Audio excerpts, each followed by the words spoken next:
Bien, bueno, adelante, pasad, id cogiendo sitio. Iba a decir que no se puede comer en clase, pero lo bueno de estar haciendo estos vídeos así y de que podéis estar en una clase desde desde vuestra habitación o desde donde me estéis viendo, es que os podéis portar como queráis, porque a mí no me fastidiéis la clase, yo voy a seguir, así que podéis hacer lo que queráis, pero ya sabéis, ir cogiendo sitio, relajaos. Bueno, el otro día, sobre todo, ya empezamos un poco a ver los conjuntos más detalladamente y empezamos a definir conjuntos. Hoy vamos a seguir desarrollando un poco el concepto de lo que es un conjunto y probablemente en la próxima entrada también sigamos profundizando un poco en este concepto. Ya dijimos que cuando hablemos de un conjunto, la notación, la forma de escribirlo, en general, aunque desarrollaremos nuevas maneras poco a poco, era escribir algo de esta manera. Esto es las dos llaves estas, que es lo que nos dicen que es lo que hay dentro es un conjunto. Esto quiere decir el conjunto formado por los elementos X que cumplen, eso es lo que dicen los dos puntos, una propiedad. La propiedad se cumple en X, que eso es lo que quiere decir esa parte. He puesto aquí como un rabillo a la P para que se sobreentienda que es una P mayúscula. Porque como en proposiciones lo que manejábamos eran mayúsculas, pues más o menos vamos a seguir ese mismo estilo. Además en conjuntos ocurre lo mismo. Por lo general a los conjuntos los vamos a llamar con letras mayúsculas, A, B, C mayúsculas, y los elementos de un conjunto siempre suelen ir en minúsculas. A veces se les llama A sub I, a veces se le llama X. Iremos viendo distintas maneras. En concreto, en la entrada anterior nos paramos a ver un poco y hablamos un poco de los elementos. Vimos que si en un conjunto podemos conocer todos los elementos, enumerarlos o incluso si podemos dar alguna especie de orden de construcción de los elementos, al final podíamos llegar a escribir eh, o sea, enumerándolos, al final podríamos enumerar hasta conjuntos infinitos. Más que enumerar, listar, ¿no? Podríamos listar de alguna manera todos los elementos de algunos conjuntos. Y eso es lo que estuvimos viendo el otro día. Hoy, sin embargo, vamos a profundizar un poco en la parte que nos dejamos el otro día libre, que es la parte de las propiedades. Entonces, ocurre algo, creo que esto sí que lo dijimos, y es que estas propiedades van a recibir el nombre de predicados. Entonces, hoy lo que vamos a hacer es repasar un poquillo. Ya os dije que en estos capítulos, aunque ya pasábamos a conjuntos, no queríamos dejar del todo atrás la parte de lógica. Entonces, hoy vamos a repasar un poco la lógica de predicados. Y a partir de ahí vamos a seguir profundizando en conjuntos. Porque vais a ver que la lógica de predicados y los conjuntos de alguna manera se retroalimentan. De hecho, en muchas ocasiones, los axiomas de la. O sea, dependiendo del matemático y dependiendo de la persona, hay algunos matemáticos que los axiomas de la lógica los fundamentan en conjuntos y hay otros que los axiomas de conjuntos los fundamentan en la lógica. Yo en mi caso funciono así, yo soy de los segundos, en plan, yo fundamento la parte de conjuntos en lo que ya hemos visto de lógica. Pero verdaderamente se pueden cambiar los papeles. Hay gente que empieza viendo conjuntos y luego profundizan en la lógica, y hay gente que empieza viendo lógica y luego pasan a los conjuntos. De hecho, yo en mi caso ya os he dicho que quiero ver lógica, pasar a conjuntos y luego volver a lógica para cerrar del todo ese capítulo de lógica y pasar a lo siguiente. Entonces, pues bueno, vamos a empezar definiendo lo que es un predicado. Ya estamos metiéndonos un poco más de lleno en las matemáticas, entonces no me gustaría andar repitiéndome mucho, pero al final la pizarra que yo tengo en concreto no es extremadamente grande. No sé si se apreciará en los vídeos porque los tamaños no se aprecian tanto a través de la cámara, pero verdaderamente esta pizarra pues tenemos poco espacio para poder extendernos mucho. En los vídeos la pizarra la voy a utilizar un poco como apoyo a lo que estoy diciendo. Verdaderamente lo importante no es lo que esté en la pizarra, sino el diálogo, el discurso. Si alguno de vosotros quiere profundizar en estas definiciones o quiere repasarlo, quiere verlo más tranquilamente, entonces ya sabéis que os dejo debajo enlaces al blog y desde el blog lo podéis leer más tranquilamente. Ahora simplemente vamos a desarrollar un poco los conceptos y ya luego cada uno los puede practicar un poco por su cuenta. Entonces, bueno, nosotros para definir lo que es un predicado, sé que esto suena raro, ¿no? Porque, claro, estamos empezando en matemáticas y de repente empezamos en matemáticas pues con lenguaje, ¿no? Porque al final, predicado, ¿de qué nos suena? De sujeto y predicado, ¿no? Pues sí, verdaderamente empezamos en matemáticas haciendo un repaso de lengua y vamos a ver lo que son los predicados para la matemática. Bueno, en verdad se puede extender, ¿no? Pero en concreto para nosotros, para saber, para lo que nosotros vamos a definir como un predicado, necesitamos tener un conjunto C. Este es nuestro conjunto C, que está formado por los elementos C1, C2, C3, hasta el que sea.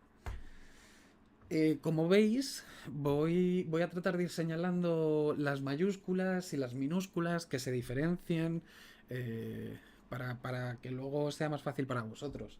Ahora, una vez tenemos un conjunto, eh, vamos a definir una propiedad. Una propiedad que trata de un elemento X, un elemento random, un elemento que puede ser cualquier elemento. Sin embargo, nosotros cuando aplicamos esta propiedad a los elementos de C, resulta que todas estas propiedades aplicadas a elementos se transforman en proposiciones, que es lo que hemos visto justo en el tema anterior. Entonces, vamos a poder ver si son verdaderas o falsas. Eso es un predicado. Un predicado es una regla general que al meterlo dentro de un conjunto, pues se convierte, al meterlo en un conjunto y aplicado a los elementos de un conjunto, pues se convierte de repente en una proposición. Por ejemplo, yo os he puesto aquí el conjunto C, nos vamos a hartar de ver este conjunto porque lo voy a usar mucho, que son los números del 1 al 10. Y por ejemplo, nosotros definimos la propiedad P en la que esta propiedad va a ser verdadera si X es un número par. Entonces, podríamos comprobar si la propiedad la cumple el número 1. ¿El 1 es par? No. Entonces, podríamos poner que la propiedad en 1 es falsa. Podríamos poner también que la propiedad en 2 es verdadera. Y en 3 falsa, en 4 verdadera, en 5... Entonces al final vamos a tener que esta proposición es verdadera para los números pares, ¿no? Pues esto nos viene muy bien. Esto nos viene muy bien porque ahora a través de las propiedades vamos a definir unos cuantos conjuntos nuevos. Estos conjuntos en este tema no van a ser muy importantes y de momento van a ir apareciendo sobre todo teóricamente. Pero ya veréis que estos conjuntos van a ir adquiriendo importancia sobre todo cuando empecemos a hacer cálculos con conjuntos. ¿Por qué? Porque rápidamente, según nosotros hemos definido esta propiedad, entonces vamos a definir tres conjuntos especialmente importantes.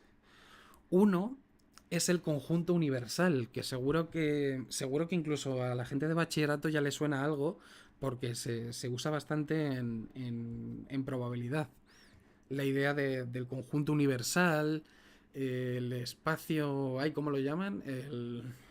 El suceso, el suceso seguro, ¿no? Es como se llama en probabilidad, en vez del conjunto universal. Pero bueno, en concreto, en este caso, nuestro conjunto universal es aquel sobre el que se lanza una propiedad.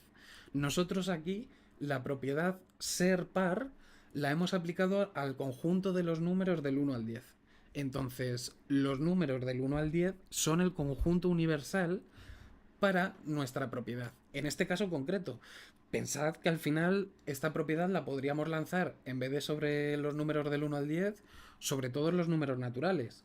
Y se podría seguir aplicando sin ningún problema. Pero nosotros en nuestro caso, como lo estamos usando en los números del 1 al 10, ese conjunto es el que se va a llamar el conjunto universal. Por otro lado, dentro de una vez empezamos a aplicar la propiedad, hemos visto que hay casos en los que la propiedad es verdadera y otros casos en los que la propiedad es falsa. Bien, pues si juntamos todos los que cumplen la propiedad y todos los que no, que en nuestro caso serían por un lado los números impares y por otro lado los números pares, estos dos conjuntos serían por un lado eh, el complementario de nuestra propiedad y la extensión de nuestra propiedad. Por lo general el complementario tiene un símbolo, ¿no? O sea, si a esto le llamamos A, el complementario suele ser de esa manera. De todas formas, cuando entremos al cálculo de conjuntos ya desarrollaremos un poco estos símbolos más en profundidad. Lo que me interesa sobre todo es que tengáis claro que en el momento en el que lanzamos una propiedad, tenemos que tener claro que la propiedad se lanza sobre algo, sobre un conjunto. Y dentro de ese conjunto, la propiedad nos da dos subconjuntos nuevos. Uno, el conjunto de los elementos que sí que cumplen la propiedad y otro, el conjunto de los elementos que no cumplen la propiedad. Bien, pues teniendo un poco en cuenta todos estos elementos, pasamos al siguiente punto. Bueno, pues ahora que hemos definido lo que son los predicados, vamos a ver unas pequeñas propiedades de los predicados. De nuevo, aquí está todo bastante resumido, aún así lo he tratado de escribir lo mejor posible. Si lo queréis leer más detenidamente, repasarlo, estudiarlo incluso, porque habrá gente aquí estudiando, pasaros por el blog y podéis ver estas cosas más detenidamente. Básicamente lo que hemos hecho es, ahora que hemos definido los predicados, pues estamos dando unas pequeñas propiedades. Eh, la primera de las propiedades es evidente, es lo que hemos visto justo antes del corte. Hemos dicho que todo predicado define, tiene, bueno, aquí yo diría más bien define, una extensión y un complemento, que es lo que hemos dicho. En el momento en el que definimos una propiedad sobre un conjunto, los elementos de ese conjunto pueden cumplir o no la propiedad. Y entonces, dependiendo de si la cumplen o si no la cumplen, van a formar parte de la extensión o del complemento, respectivamente. Por otro lado, la segunda propiedad es una de las más interesantes. Lo que pasa es que es muy interesante sobre todo para teoría. Al final, lo que es lo que estamos profundizando un poco en estos temas sigue sin ser algo operativo. Yo sé que la gente espera en matemáticas hacer muchas operaciones y resolver muchos problemas, pero de verdad que primero estamos empezando por la parte teórica. Esto, lo importante más que nada es comprenderlo, más que sirva para algo. En el momento en el que entendamos un poco y ordenemos las cosas en los conceptos en nuestra cabeza, luego podremos pasar a los ejercicios y lo podremos hacer mucho más rápido porque comprendemos todas estas cosas. Entonces, bueno, la segunda propiedad lo único que nos dice es acerca de cuándo dos predicados son equivalentes. Porque claro, ¿de qué nos sirve saber ahora definir predicados si nos ponemos a definir predicados que parezcan muy distintos cuando en el fondo son lo mismo?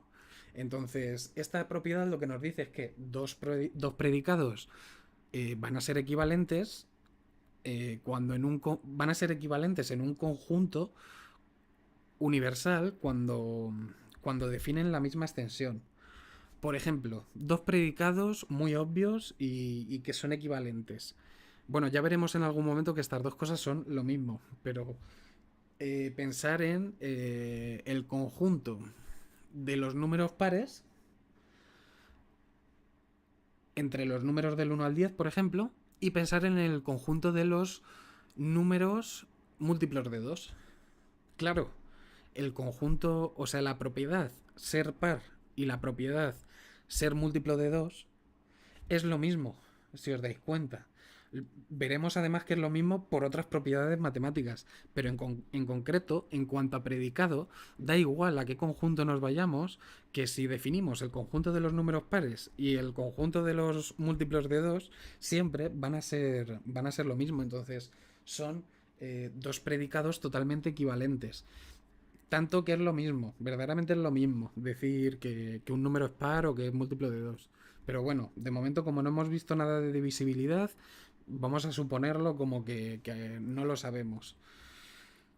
Bueno, por último, la tercera simplemente nos dice que todo subconjunto, todo conjunto A, le hemos llamado A por llamarle de alguna manera, pero todo conjunto A que esté formado con los elementos de C siempre se va a poder definir mediante una propiedad, en concreto la de que X pertenece a. Por ejemplo, es que estas cosas yo sé que dichas así se ven un poco mal, pero pensar otra vez en los números del 1 al 10 y dentro de los números del 1 al 10 vamos a coger este pequeño conjunto, que está formado por el 3, el 4, el 7 y el 9, ¿no?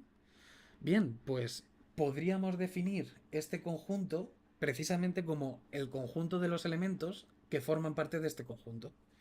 Es una propiedad muy chorra, es una propiedad muy elemental, pero esto nos dice que todo conjunto que forme parte de un universal siempre lo vamos a poder definir mediante propiedades. Básicamente esto, lo que queremos enfatizar en estas primeras secciones es precisamente las visiones que ya explicamos de Cantor y Dedekind en su momento. Estamos tratando de enfatizar el hecho de que los conjuntos se pueden definir mediante propiedades. Y como comprender estas propiedades y ver cómo funcionan al principio puede chocar, simplemente estamos desarrollando esto para que en algún momento veamos que estas propiedades no son tan importantes para definir conjuntos, que de hecho es lo que vamos a ver en la próxima entrada. Pero bueno, de momento, antes de llegar a ese punto, tenemos que entender bien las propiedades y tenemos que poderlas ver bien. Así que bueno, pasamos al siguiente punto. Hay una de las cosas que a mí me gusta personalmente de las matemáticas y es que cuando en clase se propone algún tema de conversación o se explica algo nuevo, en muchas ocasiones los alumnos tratan de jugar un poco con los límites, ¿no?, de las definiciones. Entonces, claro, si nosotros hemos dicho que un conjunto lo vamos a definir mediante una propiedad, rápidamente, además me los conozco, siempre va a estar el listo de la clase que va a tratar de definir un conjunto mediante una propiedad totalmente disparatada. Por ejemplo, si seguimos nosotros con los números del 1 al 10, voy a repetir mucho este conjunto, ya lo he dicho, pero si tenemos los números del 1 al 10 y nos preguntamos, por ejemplo, la propiedad, vamos a llamarla la propiedad P, que X, que X sea mayor que 100, pues claro, ¿qué números hay entre el 1 y el 10 que sean mayores que 100? Ninguno, ¿no? Esto nos lleva como a algún problema, pero sin embargo, creo que hay que entender dos partes. Por un lado está el conjunto vacío y por otro lado está la definición vacía. Creo que no son cosas distintas, aunque a efectos no nos va a interesar. Pero por ejemplo, esto que acabamos de hacer, sabiendo que estamos hablando de los números del 1 al 10, que yo me pregunte cuál de ellos es mayor que 100, no es una propiedad que no cumpla ninguno de los elementos de este conjunto, sino que verdaderamente es una propiedad mal lanzada. Es una propiedad que revela mi desconocimiento, ¿no? O sea, si tú me dices que escoja un número del 1 al 10 y yo te digo el 120, tú te piensas como que yo no estoy bien, que a mí algo me ocurre, ¿no? Es un error como demasiado elemental. Entonces, este tipo de proposiciones yo no las contaría. Aunque es cierto que si nosotros, teniendo los números del 1 al 10, nos preguntamos cuál de ellos es mayor que 100, lo que nosotros vamos a decir es ninguno. No hay ningún elemento entre el 1 y el 10 que sea mayor que 100. Esto, llevándolo a un extremo así un poquillo más complicado, vamos a decir que es un razonamiento contradictorio, ¿no? Entonces, podemos definir una contradicción utilizando esta formulita que tenemos aquí. Básicamente esto está diciendo el conjunto de los elementos de C que no pertenecen a C. Claro, veis la contradicción, ¿no? Los elementos de C que no forman parte de C. ¿Hay alguno? No. Entonces, ¿qué es lo que vamos a utilizar en todos estos casos? Pues el conjunto vacío. Cuando estemos hablando de un conjunto que no tiene ni un único elemento, vamos a estar hablando del conjunto vacío. Bueno, mira, de hecho esto me viene bien. Este es el conjunto vacío y este es el conjunto formado por el conjunto vacío. No son lo mismo. Y esto ocurre muchas veces. Esto, repito, es un conjunto vacío, no tiene ningún elemento. Y esto es un conjunto que está formado por un elemento. En concreto, el conjunto vacío. Entonces, bueno, pues seguimos avanzando, ¿no? Bien, esto es algo importante y va a aparecer mucho en las matemáticas y es algo que verdaderamente nos gusta. O al menos a mí, es algo que siempre me gusta. Estar en alguna asignatura en la que no entiendes nada y de repente llegar a algún punto, a algún apartado, que sí que lo entiendes o que sí que lo has dado. Esto es lo que nos ocurre aquí. Resulta que no hace falta que profundicemos mucho más en esto de las propiedades. Tenemos lo suficiente. Ya hemos podido decir cómo se forman los conjuntos mediante propiedades y en concreto el caso así más extremo es el conjunto de los elementos que no cumplen la propiedad, ¿no? Que no cumplen... o sea, el conjunto vacío es el caso más extremo, ¿no? Dentro de los conjuntos, en plan, que lancemos una propiedad que no cumple nadie. Porque si lanzamos una propiedad que la cumplen todos los elementos del conjunto, entonces la extensión del conjunto es todo el conjunto universal. Y el complementario sería el conjunto vacío. Bueno, esto ya lo desarrollaremos y lo veremos un poquillo más en profundidad.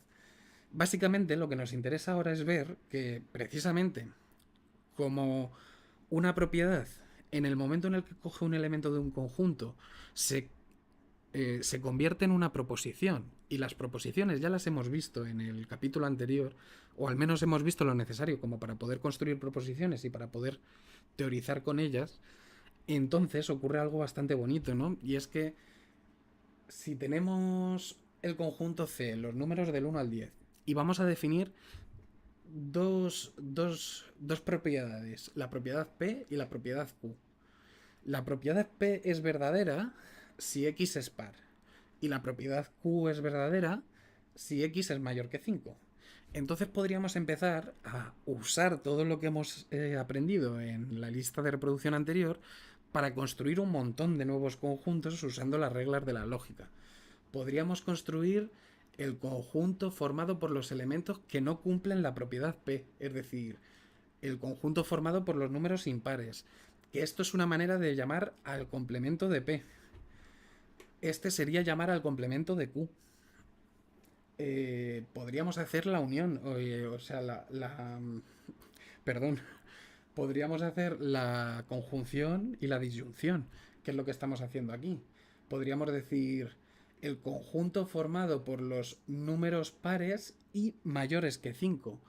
O podríamos también definir el conjunto formado por los números pares o mayores que 5. Incluso podríamos utilizar los condicionales y las bicondicionales. O sea, verdaderamente todo lo que hemos visto a lo largo de lógica se puede aplicar ahora con las propiedades para definir un montón de nuevos conjuntos. Entonces, podéis pensar vosotros en distintas propiedades definidas sobre varios conjuntos y ver cuáles de ellas se cumplen y cuáles no. Por ejemplo, en un partido de fútbol podríamos definir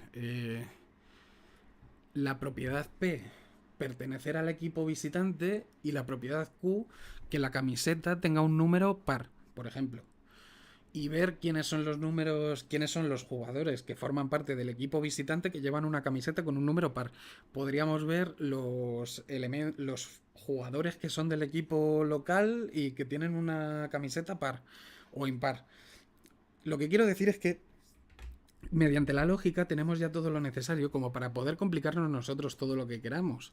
O sea, a nivel teórico Pues ya estamos bastante, o sea, os parecerá que no, porque aún estamos hablando cosas que parecen muy chorras, pero verdaderamente ya tenéis herramientas como para poder profundizar en esto bastante por vuestra cuenta. Lo que sí que nos queda por ver son las herramientas que nosotros vamos a ir desarrollando un poco en los siguientes conjuntos, o sea, en los siguientes vídeos para profundizar en esto de conjuntos. Ahora, antes de profundizar en esos vídeos, tenemos que introducir dos pequeños elementos que nos van a salvar a nivel de notación. O sea, básicamente toda la notación en este tema se va a apoyar en estos dos elementos que vamos a introducir ahora para nuestra notación. Son dos elementos formales y bueno, nos vemos ahora. Bueno, poquito a poquito va introduciéndose toda la notación matemática, ¿no? Bien, los cuantificadores van a ser los elementos de la lógica con los cuales vamos a poder introducir el rigor necesario como para poder hablar de conjuntos, de los elementos de ese conjunto y de las propiedades, ¿no? Que son lo que unen los conjuntos con sus elementos, digamos. Ya dijimos que un conjunto está definido por una propiedad, pero a su vez unos elementos con una propiedad también definen un conjunto. Bueno, la cuestión es que tienen una relación bastante simétrica entre ellos, pero claro, para poder expresar esto un poco en nuestro lenguaje matemático, vamos a tener que introducir estos dos cuantificadores, el cuantificador universal y el cuantificador existencial. Bien, bueno, lo dicen un poco el nombre. No sé si lo conocéis, sé que en la ESO esto es muy difícil, a lo mejor los de bachillerato han llegado a ver alguna vez este símbolo, pero esto se suele traducir como para todo X, sea quien sea el X. Existen muchas maneras de nombrarlo y nosotros seguramente utilizaremos varias maneras a lo largo de estos vídeos. Pero por lo general esto lo que quiere decir es que sea quien sea el elemento X que cojamos, se cumple la propiedad. Por ejemplo, si pensamos en los números del 1 al 10, podríamos decir que para todo X perteneciente al conjunto C, se cumple que X es menor o igual que 20. Esto es cierto, ¿no? Todos los números entre el 1 y el 10 son menores o iguales que 20. Pues la manera de escribir esa propiedad sería así. O sea, ya estamos, fijaos que ahora ya sí que estamos empezando a escribir en matemáticas. Poco a poco estamos desarrollando, fijaos que esto es bonito también, buscando la manera de desarrollar un lenguaje matemático, ya estamos desarrollando el lenguaje matemático en sí. Bueno, el cuantificador universal nos dice que para todo elemento se cumple la propiedad. El cuantificador existencial lo que nos viene a decir es que existe un elemento que cumple la propiedad. Por ejemplo, entre el 1 y el 10 existe un elemento cuyo valor es 7. En concreto, el 7. Sé que son ejemplos muy chorras. Esto lo iremos desarrollando en próximos vídeos. Pero bueno, de momento me interesa sobre todo que lo entendamos, ¿no? Eh, existe algo que se me había olvidado aquí de poner, y es que al cuantificador existencial se le añade una exclamación.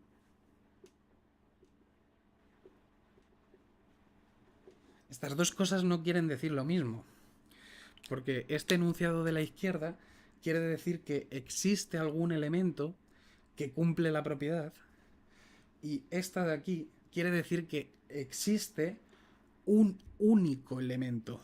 No existen dos, solo uno. No creo que en estos primeros vídeos el existe únicamente aparezca mucho, pero bueno, si alguna vez nos aparece, que lo sepáis. De todas formas, estos símbolos me interesa conocerlos porque yo voy a abusar mucho de la notación matemática en la pizarra. Ya habéis visto que en la pizarra no puedo escribir mucho, entonces pensar lo que es escribir esto así y escribirlo con letras. O sea, pensar en escribir con letras para todo elemento X del conjunto C se cumple la propiedad P, que es ser menor o igual que no sé cuántos. Bueno, eso escribiéndolo con palabras nos llevaría mucho. Sin embargo, escribiéndolo así, fijaos que es que son media línea, ¿no? O sea, esto no es nada, son medio segundo. Bueno, Me interesa un poquillo repasar esta relación entre los cuantificadores y con esto ya terminamos el vídeo de hoy. Entonces, bueno, ¿cuál es la relación entre los cuantificadores? Pues los cuantificadores se van a relacionar a través de la negación. Fijaos, esto con símbolos yo sé que asusta, ¿no? A veces, pero si lo llevamos al lenguaje natural, veréis que esto tiene todo el sentido del mundo, ¿no? Decir que no es cierto que para todo elemento de X se cumpla una propiedad es lo mismo que decir que existe algún elemento que no cumple la propiedad. Por ejemplo,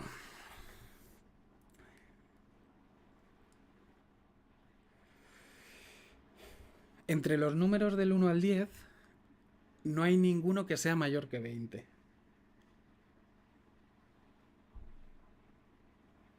¿No?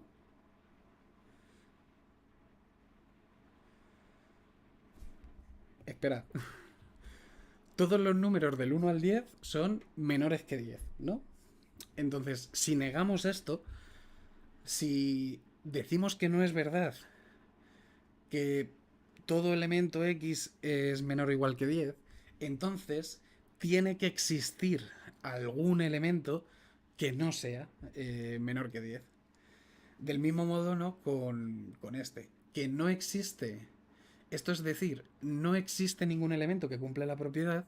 Y eso es lo mismo que decir que sea cual sea el elemento que cojamos, no cumple la propiedad.